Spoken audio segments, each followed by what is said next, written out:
to show y'all the easiest way I found to install these lettering inlets for your back tailgate.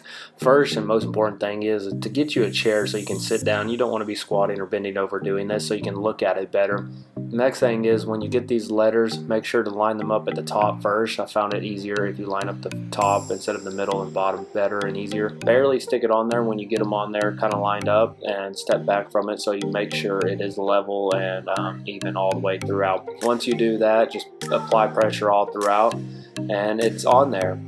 And so you can buy cheap, you can buy expensive. I've seen prices from 20 bucks all the way up to almost 200. And so I kind of went with the mid-grade here. It had some good reviews online, and so I think it'll work out well. It went on really easily. It seemed like a good product, but if not, I'll go for a little bit more expensive. So just do your research when you're looking for these inlets, and choose the ones you think are right for you.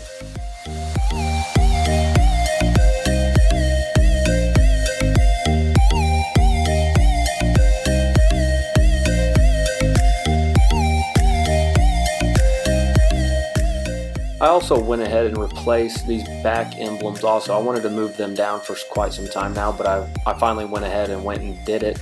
And so I just got on eBay and found some black emblems for the RST and the Silverado on the back.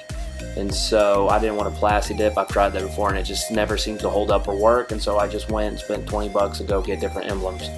And so as you can see, to start off, you just need to get some fishing line. This is 10-pound test that I'm using, so it works out really well. And you just want to use a sawing motion behind it to cut that 3M tape. And so make sure when you're doing that sawing motion to pull away from the truck and towards you so that you don't scuff off the paint. And make sure you get the corners before you pull it off, because when you pull off that plastic emblem, you don't want to indent, scratch, or scuff up the paint. I did use a 3M rubber erasing tool. And so you don't have to use that, but it makes your life 10 times easier. They say you can't scratch the paint or scuff the paint or damage it with these things, but obviously you can if not used properly. So make sure when you use it, just to use it as a low speed so that you don't scuff it up. And so make sure to take your time with it so you don't scuff off the paint. It'll come off easy, and then afterwards just clean it up a little bit.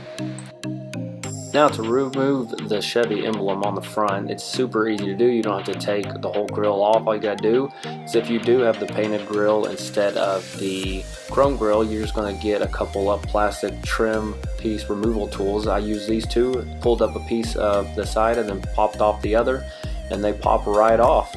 You've got a couple of tabs there and then a couple in the center, and they just pull right out once you kind of pry it off. And so once you've got it pried off, make sure to drill out these holes right here that you're seeing. I use a 3/16 bit. It seemed to pull it off really well.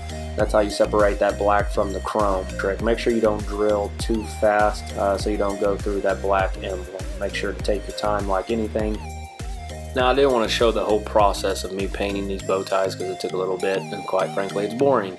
So I will say this is the paint I use. It's Duplicolor Perfect Match, and this is like the Olympic white, but it matches the Summit white perfectly. And so just what you want to do is I did 4 coats on both the chrome and black. And so what you want to do is give the first 3 just kind of a light coat, and then on the 4th one give it a heavy coat. And I'll make sure on the chrome to scuff it up at least 220 grit sandpaper so that the paint can stick. And so once you do that, then it comes out really well. And I just glued them back together with some intense super glue.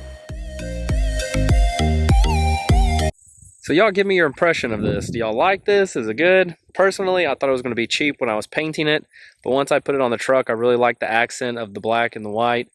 At first, I was going to keep the bow tie black and then the accent around it white, but then I thought that'd be too much white, and so I switched it up, and I really like that. It really helps out the front of the truck. I think it stands out than the black and the chrome. There's a few other trucks in our small town like mine, and I kind of wanted to do something a little different. And I think this really helps it stand out from the rest of the... I also moved the placement of the badges at the back and moved them down, and I really like that better. I think it was just too much on the middle of the tailgate, so I took them down a little bit once I put those lettering inlets in there. And I really like the back end of this truck now. And after doing that, And after doing the front bow tie, there is zero chrome on this truck now, and I really dig it.